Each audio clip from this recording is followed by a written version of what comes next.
Selamat pagi bosku, jumpa kembali bersama saya Cecilia dari Pilar Mas Investindo Sekuritas. Touch your heart, touch your profit.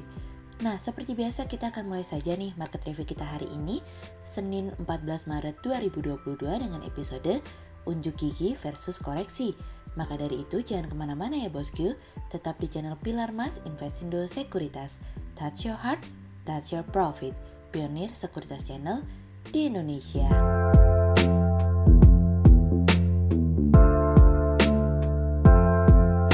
Seperti biasa kita akan mulai dari Global Economics Calendar. Ada berita dari US Monthly Budget Statement yang naik dari sebelumnya minus 310,9 billion dolar menjadi minus 216,6 billion dolar.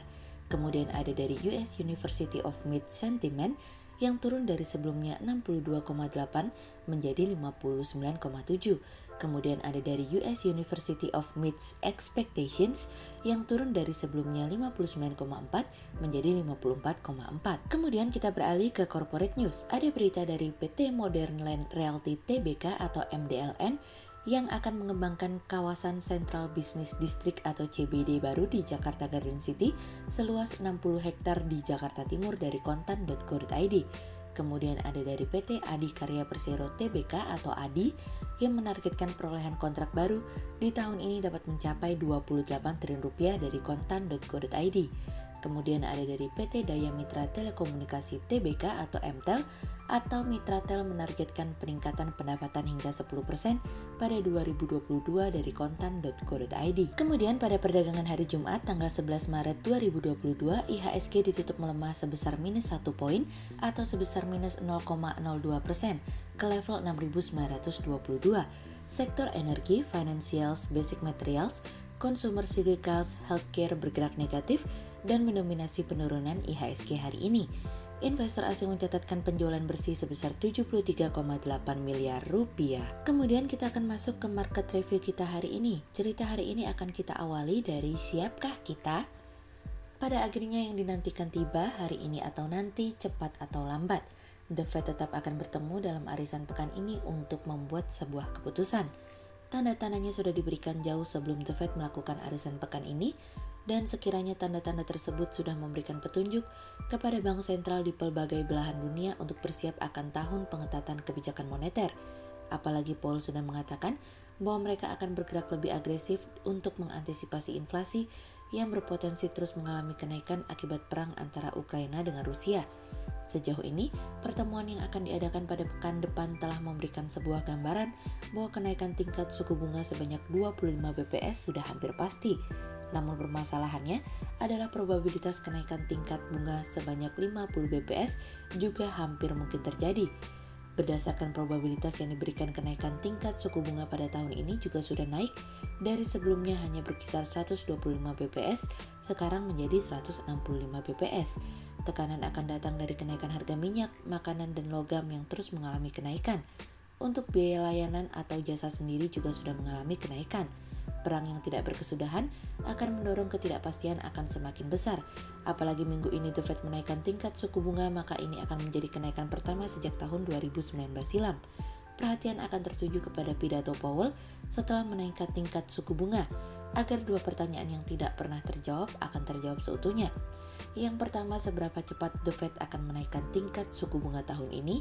Dan yang kedua, seberapa banyak The Fed akan menaikkan tingkat suku bunga tahun ini? Sejauh ini target kenaikan tingkat suku bunga The Fed, kalau bosku masih ingat, yaitu hingga 2,15%. Namun sejauh ini seperti biasa, spekulasi kembali beraksi yang dimana ada kemungkinan kenaikan tingkat suku bunga hingga 3%. Yang tidak kalah penting untuk dinantikan adalah Fed Plot yang akan memberikan kita sebuah gambaran sejauh mana The Fed akan beraksi. Powell akan diminta untuk menjaga inflasi untuk tetap terkendali agar pertumbuhan ekonomi tetap terjaga prospeknya. Ini tidak akan pernah menjadi hal yang mudah, apalagi secara konsensus diperkirakan akan melambat pada tahun ini dengan stimulus fiskal yang menurun. Survei dari University of Michigan, Sentiment mengatakan bahwa sentimen konsumen akan mengalami penurunan hingga ke level terendahnya sejak tahun 2011, di mana kenaikan biaya bahan bakar yang menyebabkan kenaikan inflasi akan mendorong pengeluaran lebih besar.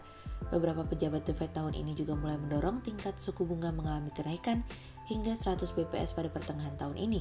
Christopher Waller mengatakan bahwa dirinya siap untuk mengambil tindakan tegas untuk membawa inflasi kepada target semula The Fed. Tidak hanya pertemuan Bank Sentral Amerika saja loh, pekan ini ada arisan dari Bank Indonesia dan Bank Sentral Jepang. Tentu harapannya adalah seperti apapun situasi dan kondisinya nanti, kebijakan pengetatan moneter bukanlah sesuatu yang menyakitkan untuk dijalankan, tapi menjadi sesuatu hal yang memang harus dilakukan demi kebaikan ekonomi. Kemudian cerita selanjutnya datang dari proyeksi asumsi tanpa bukti. Sejak awal tahun, proyeksi pertumbuhan ekonomi global 2022 telah terpangkas menjadi 4,4% dari 5,5% pada 2021. Penurunan tersebut disebabkan oleh tekanan yang tengah terjadi di dua ekonomi terbesar dunia, yakni di Amerika Serikat imbas adanya percepatan kebijakan moneter dan gangguan rantai pasokan yang berkelanjutan, serta di Cina di mana adanya perlambatan ekonomi akibat krisis energi dan tekanan keuangan yang berkepanjangan antara pengembang properti. Belum juga berakhir kasus Omikron, dunia dihadapkan pada risiko perang antara Rusia dan Ukraina yang memicu pukulan bagi perekonomian global seperti gangguan rantai pasokan, terbatasnya pasokan minyak imbas rencana pemboikotan, kenaikan komoditas dan harga bahan baku serta inflasi global yang berpotensi menyebabkan stagflasi. Para petinggi lembaga moneter dunia mengungkapkan adanya perkiraan penurunan outlook ekonomi global yang mengindikasikan lesunya ekonomi dunia. Pemicu utamanya kerusakan yang ditimbulkan dari invasi Rusia yang memberikan efek domino terhadap aliran perdagangan. Tak hanya itu, gencatan senjata menuai aksi protes dan dukungan terhadap Ukraina dengan label Free Ukraine atas nama nilai kemanusiaan.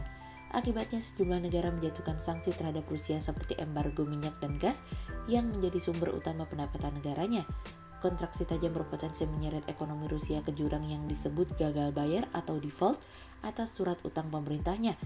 Dampaknya suatu negara yang mengalami default akan kehilangan kepercayaan dari investor dan membuat pasar saham menjadi hancur berikut lembaga keuangannya, tekanan likuiditas pendanaan dari pemerintah untuk mendukung fasilitas umum seperti kesehatan, pendidikan, sosial, serta menimbulkan efek domino hingga masyarakat dan pelaku bisnis.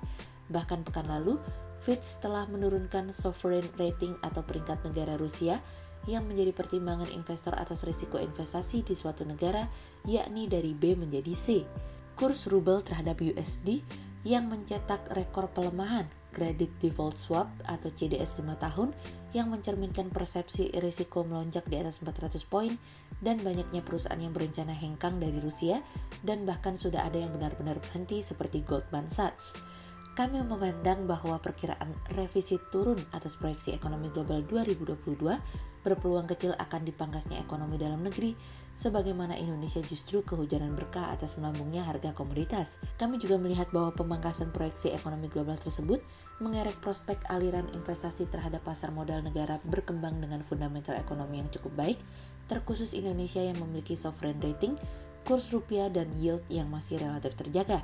Meski demikian, sejumlah resiko mulai membayangi ekonomi dalam negeri, seperti resiko kenaikan harga barang dan jasa sebagai importir minyak mentah. Apalagi kebijakan kenaikan PPN 11% tetap akan diberlakukan mulai 1 April 2022. Hal tersebut berpotensi semakin menekan daya beli masyarakat. Sehingga berdasarkan teknikal analisa, kami melihat saat ini IHSG memiliki peluang bergerak menguat terbatas, cenderung terkoreksi dan ditradingkan pada level 6.878 hingga 6.965. Berikut stock quotes pilar emas hari ini ya bosku. Yang pertama ada dari EMTK, kemudian yang kedua ada dari PTPP, dan yang ketiga ada dari UNTR. Berikut dua saham yang kami analisa hari ini ya bosku. Yang pertama ada dari Bird atau PT Bluebird Tbk yang memperkirakan bakal terjadi lonjakan pemesanan taksi menuju bandara setelah aturan penerbangan dengan syarat tes PCR dan antigen dihapuskan. Kebijakan pemerintah yang menghapus aturan penerbangan dengan syarat tes PCR dan antigen dihapuskan tentunya memberikan berkah bagi roda transportasi. Hal ini akan mendorong adanya peningkatan mobilitas masyarakat menuju bandara sehingga akan memberikan peluang bagi perusahaan lonjakan pemesanan taksi. Sehingga berdasarkan teknikal analisa dalam tren pada jangka waktu short term berpotensi untuk bearish dengan target 1100 dan tingkat probabilitas sebesar 59%, sementara dalam jangka waktu long term berpotensi untuk bearish dengan target 950 dan tingkat probabilitas sebesar 77%. Kemudian yang kedua ada dari Arto atau PT Bank Jago Tbk yang mencetak laba bersih setelah pajak atau net profit after tax sebesar 86 miliar rupiah. Di tahun 2021 mencatatkan kinerja yang cemerlang di mana laba bersih sebesar 86 miliar rupiah. Keberhasilan tersebut sejalan dengan pendapatan bunga meningkat 624% menjadi 652 miliar rupiah. Sehingga berdasarkan technical analisa dalam tren pada jangka waktu short term berpotensi untuk bearish dengan target 12.900 dan tingkat probabilitas sebesar 75%, sementara dalam jangka waktu long term berpotensi untuk bearish dengan target 11.000 dan tingkat probabilitas sebesar 65%. Berikut kami akan menampilkan 40 saham pilihan dari Pilar Mas.